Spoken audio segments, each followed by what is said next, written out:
Quem colocou a mão no arado, que não olhe para trás. Amém? Dentro da palavra, quem não souber vai entender o que é arado. E essa frase vai te fazer muito sentido. Hoje eu pedi ao Senhor, eu falei assim, hoje eu não vou fazer meu rascunho que geralmente eu deixo aqui, para lembrar das coisas que eu quero falar. Eu falei assim, Espírito Santo, fale através de mim. Não para minha glória, para a glória de Deus. A passagem que eu quero ler, se você tiver com a sua Bíblia aí, abra sua Bíblia. Se você não tiver, acesse sua Bíblia. Mas se você também não tiver, o Jonathan vai colocar ali na televisão. Tá lá em Lucas 9, a partir do versículo 57.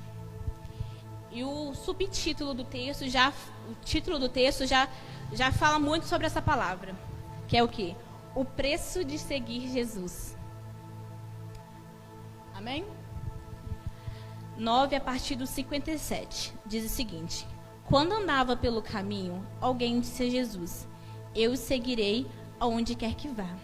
Jesus respondeu: as raposas têm tocas onde morar, e as aves têm ninhos, mas o Filho do Homem não tem sequer um lugar para recostar a cabeça. E a outra pessoa ele disse: siga-me. O homem, porém, respondeu: Senhor, deixe-me primeiro sepultar o meu pai. Jesus respondeu: deixe que os mortos sepultem os seus próprios mortos. Você, porém, deve ir e anunciar o reino de Deus. Outro ainda disse: Senhor, eu o seguirei, mas deixe que antes me despeça da minha família. Mas Jesus lhe disse: quem põe a mão no arado e olha para trás não está apto para o meu reino. E confesso para vocês que o Senhor me deu essa palavra ontem, uns 45 do segundo tempo, para trazer aqui essa noite. Mas a palavra em si. Mas o que eu ia pregar, o Senhor já tinha me falado, tinha me mostrado durante a semana. Mas antes de eu falar a base dessa palavra, por que o Senhor ministrou isso em mim, eu quero que vocês entendam a palavra de hoje. Aqui vemos 3 pessoas nessa história. A pessoa falando que vai seguir Jesus. A primeira, que Jesus chama para seguir. E a terceira, que falando que vai seguir Jesus.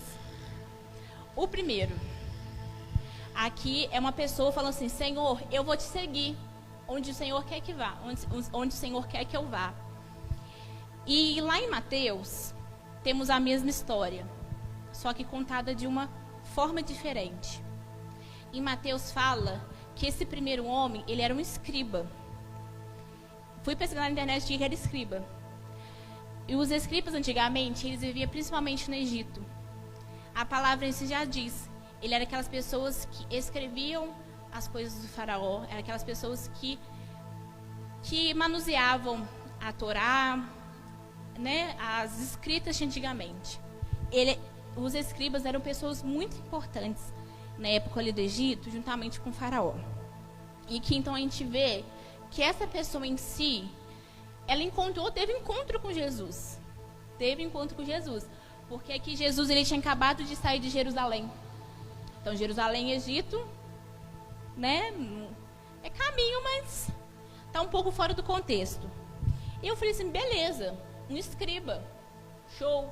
Então, quer dizer que Jesus, qualquer pessoa possa encontrar Jesus. Mas aqui ele fala que...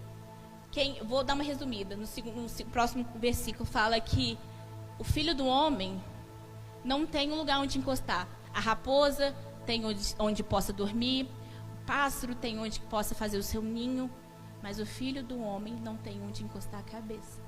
Ah, mesmo, o Filho do Homem está falando que é Jesus? Não, o Filho do Homem somos nós. Somos nós. E aqui o Senhor me levou a entender que era o seguinte, que realmente, se você quer seguir Jesus, você vai ter que abrir mão do seu conforto. Isso que o Senhor me levou a entender. Eu falo que somente esses 2 versículos dariam uma palavra em tanto. Mas eu não quero parar só por aqui, não. E esse escriba, lá em casa eu tenho uma Bíblia grande de estudo. E no estudo sobre esses 2 versículos, ele fala que o escriba, ele logo desistiu de seguir Jesus. Ele não quis. Ele meteu o pé e falou assim, não, isso não é para mim não, Jesus. Ele meteu o pé, sabe por quê? Porque ele não queria abrir mão. Ele preferia o conforto lá da casa de Faraó do que largar isso tudo e viver para Jesus. Então, igual eu falei, isso aqui já dava uma palavra, mas eu não quero focar nisso aqui nessa noite. Logo depois, vem entra a segunda pessoa. A segunda pessoa. E aqui fala no primeiro que a pessoa falou assim, Jesus, eu vou te seguir aonde você for. Já a segunda pessoa, Jesus falou assim, siga-me. Siga-me. E o que ela responde? Eu vou te seguir, Jesus, mas deixa primeiro eu sepultar o meu pai. Deixa eu sepultar. Beleza, até poderia, mas Jesus fala assim, deixe que os mortos sepultem os seus próprios mortos. Você, porém, deve anunciar o reino de Deus. Aí você pensa assim, nossa, mas Jesus não liga para o nosso sentimento, nosso luto. Jamais. Mas Jesus, ele não queria que aquela pessoa vivesse daquilo para sempre. Jesus sabia que teria outras pessoas para cuidar disso. Então ele falou assim, deixe que essas pessoas cuidem. Vá e anuncie o meu evangelho. Vá e anuncie as boas novas. E nessa noite, é você que se achegou a Jesus, é Jesus que se achegou a você. Essas 2 histórias aqui, ela teve finalidades diferentes. O fim dela foi diferente para cada um. Mas, em nome de Jesus, essa noite não vai ser assim para você também. E agora voltando ao que eu queria dizer. Durante a semana, quando eu e o John estamos conversando, perguntando quem ia trazer a palavra dessa noite, decidido que fui eu, que seria eu abri uma das minhas redes sociais e ele tinha um vídeo de um pastor. E o vídeo parecia meio antigo. O pastor tinha aqueles bigode mais grosso, sabe? O vídeo, a imagem do vídeo era antiga. Mas a palavra que o pastor falou se encaixa totalmente. Você vai entender o porquê. O Jonathan perguntou se eu queria que passasse o vídeo aqui essa noite. Eu falei, não, eu quero mesmo falar. E nesse vídeo, o pastor, ele fala o seguinte. Imagina que da Terra inteira, do planeta Terra, Deus descesse e falasse assim, ó, você é a única pessoa que vai saber o dia em que eu vou voltar. Daqui 30 segundos eu estou voltando. Aí eu falei, beleza. Aí o pastor perguntou assim, o que você faria nesses 30 segundos? A sua resposta vai ser como está a sua vida com Deus. Aí eu falei, eu nem respondi, gente. Eu vi no vídeo, eu não vou nem responder, vou deixar ele falar primeiro, né? Mas nessa noite, se somente você soubesse que Jesus ia voltar daqui 30 segundos, o que você faria? Eu quero que você pense aí. 20 segundos, Jesus está voltando. 15 segundos. 10 segundos. 5, 4, 3, 2, 1. Jesus voltou. Eu não sei qual foi a sua resposta. Não sei. Mas eu posso te dizer que depende da sua resposta, eu vou te falar como está a sua vida com Deus. Nossa, Melissa, você é adivinho? Não. Mas, se você falou assim, nossa, 30 segundos, né? Peraí, vou aqui ajoelhar. Você, Deus, misericórdia, Deus. Eu tenho 30 segundos, gente. 30 segundos é um piscar de olhos. Eu vou me ajoelhar e pedir misericórdia. Deus, misericórdia, me perdoa. Jesus, eu quero entrar no reino do céu. Jesus, me perdoa. Sabe como está a sua vida? Longe de Deus. Nossa, Melissa, por que longe de Deus? Porque quando você está perto de Deus, você tem certeza da sua salvação. Você não tem medo, porque você sabe que quando Jesus voltar, você vai estar na glória com Ele. E aí, quando esse pastor falou isso no vídeo, eu falei, nu. Confesso que passou pela minha cabeça isso. Pô, vou pedir perdão, né? Eu falei, não, Deus, eu conheço, me conheço, eu sei que independente das coisas erradas que eu faço, eu reconheço meus pecados.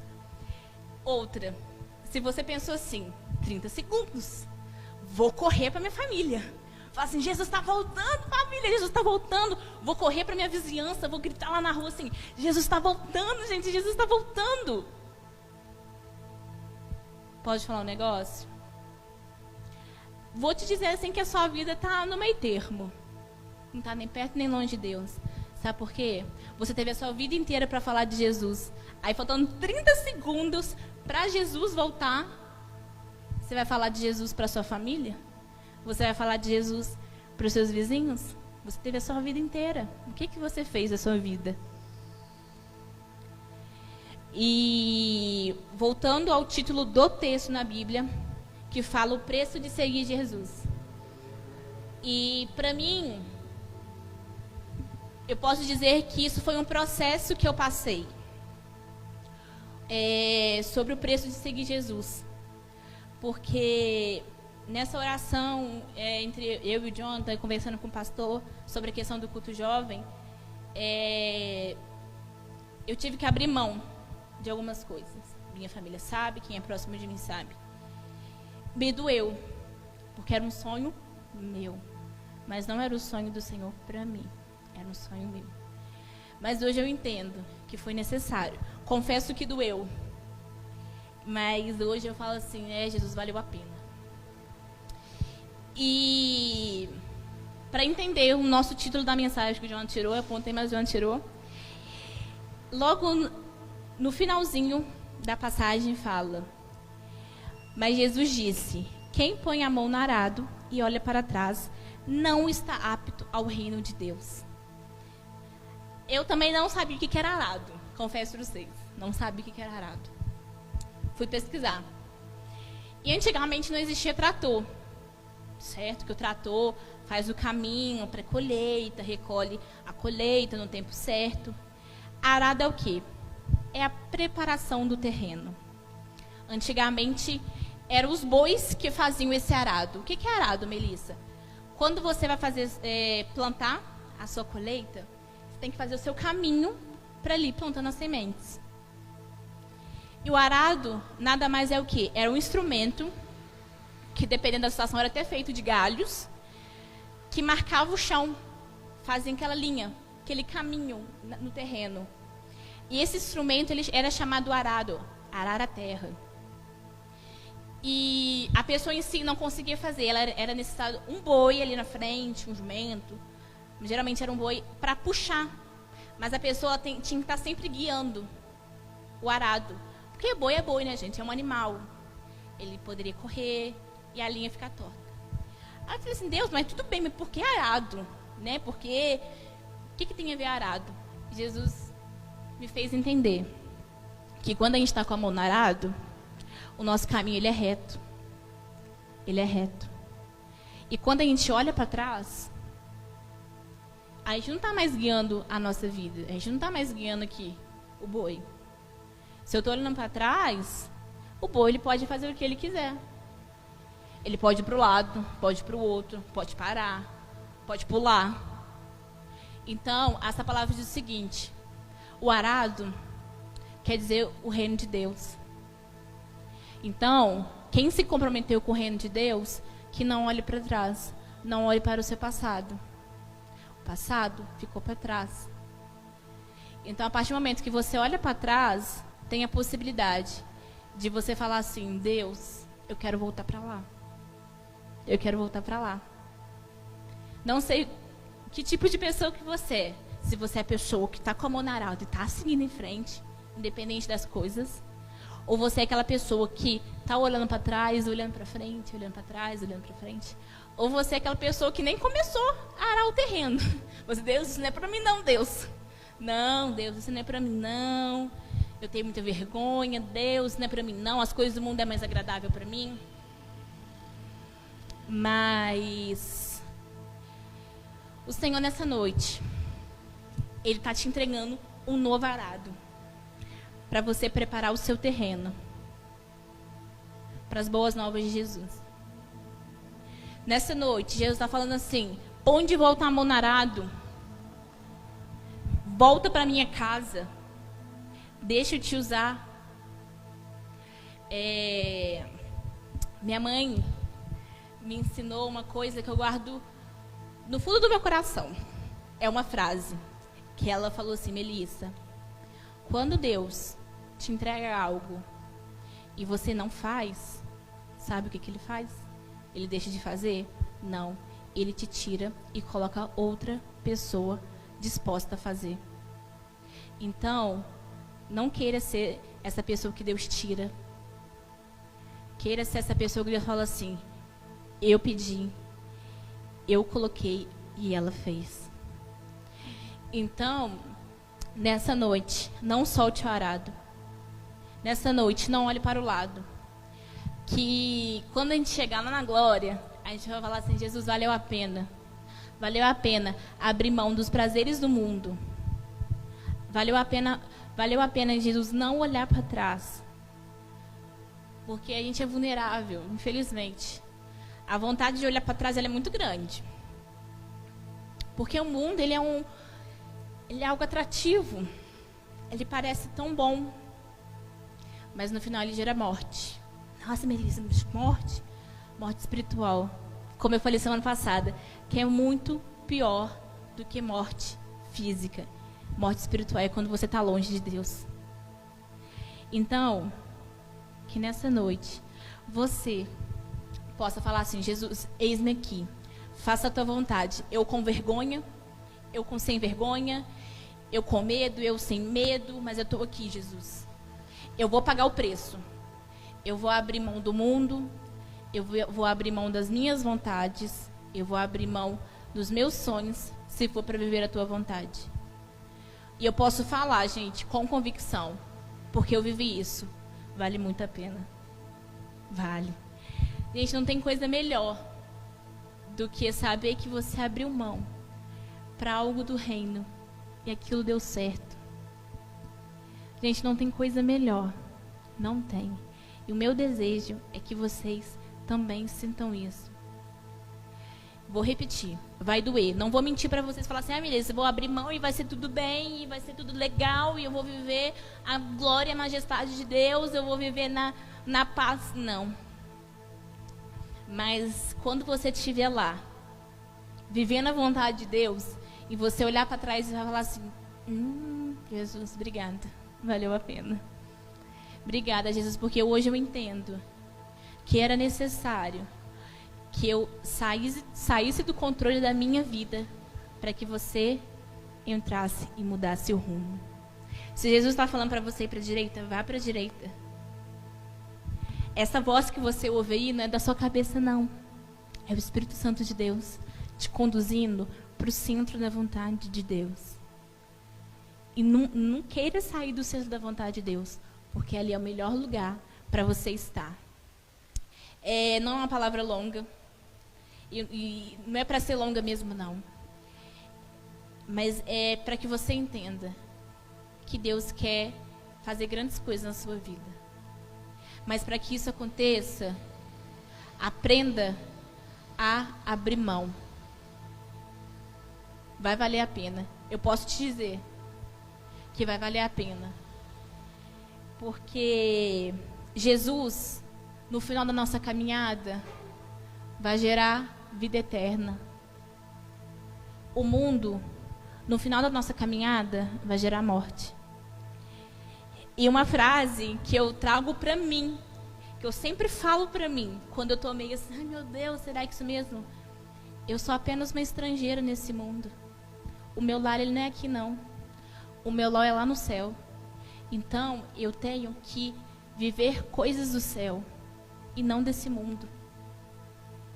Para que eu vou querer engrandecer o mundo se eu não sou daqui? Eu estou só de passagem. Você está só de passagem. Mas aí, é hoje que você tem a decisão de viver para o Senhor ou viver para você. Eu quero que você fique sobre os seus pés nessa noite.